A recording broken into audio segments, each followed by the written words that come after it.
দেখতে পাই, আমরা তাদের নেতাদের মুখে শুনতে পাই ওটা শিক্ষার্থীদের আন্দোলন, ওই আন্দোলনের সাথে আমরা জড়িত নই। এই কথা বলার পরে আবার তাদের মুখে শুনতে পাই আমাদের ছোট ছোট বাচ্চা ছেলেরা আন্দোলন করে রাজপথে জীবন দিয়েছে বলে আজকে আমরা মুক্ত স্বাধীন জীবনে ফিরে আসতে পেরেছি। আবার তারাই বলেন এই ছোট ছোট বাচ্চা ছেলেরা কোনো সংস্কার চাইলে আমরা সংস্কার মানব না, আমরা এগুলো বাতিল করে দেব। আমি কারো কারো মুখে শুনতে পাই বাংলাদেশ জামাত ইসলামী ডক্টর শফিকুর রহমানের বক্তব্যে নাকি তারা দ্বিচারিতা খুঁজে পান।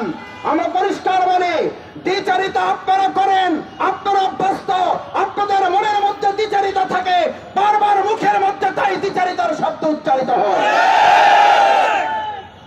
জামাত ইসলামী যদি দ্বিচারিতা করত তাহলে আমাদের নেতৃবৃন্দকে ফাঁসির কাস্টে ঝুলতে হতো না, আমাদের নেতৃবৃন্দকে জীবন দিতে হতো না,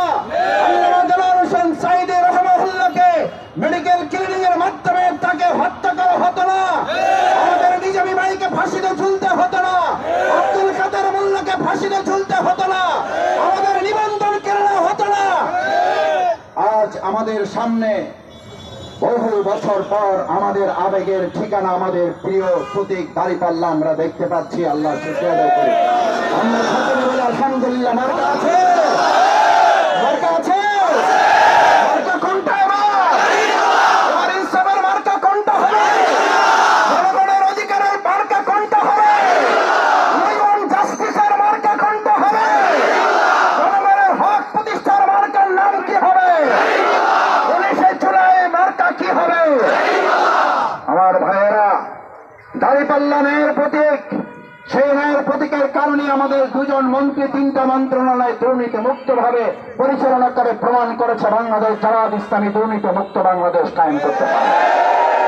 বাংলাদেশ জামাত ইসলামী অন্যের কাছে আপোষ করে না, বাংলাদেশ জামাত ইসলামী কোন দাদাগিরির কাছে মাথা নত করে নাই বলে আমাদের জীবন দিতে হয়েছে। আমরা ভবিষ্যতে জীবন দেব, কোন দাদাগিরির কাছে জামাত ইসলামী দেশের জনগণ মাথা নত করবে না। সেই জন্য আমি আপনাদের কাছে আহ্বান জানাতে চাই, আসুন 19 তারিখের সমাবেশ শাহবাগের নাগরিকদের সমাবেশ, 19 তারিখের সমাবেশ পল্টনের জনগণের সমাবেশ, 19 তারিখের সমাবেশ রমনার জনগণের সমাবেশ, 19 তারিখের সমাবেশ শাহজাহানপুর মতিঝিলের জনগণের সমাবেশ, 19 তারিখের সমাবেশ শুধু ঐতিহাসিক সড়ক নয়, পুরো পল্টন মতিঝিল সেগুনবাগিচা বাংলা মোটর ফকিরপুর জনগণের লোকে লোকারণ্য হয়ে ঢাকার সমাবেশে পরিণত হবে ইনশাআল্লাহ। আসুন বাংলাদেশ জামাত ইসলামী সেই সুশাসন প্রতিষ্ঠার, বিচার প্রতিষ্ঠার আমাদের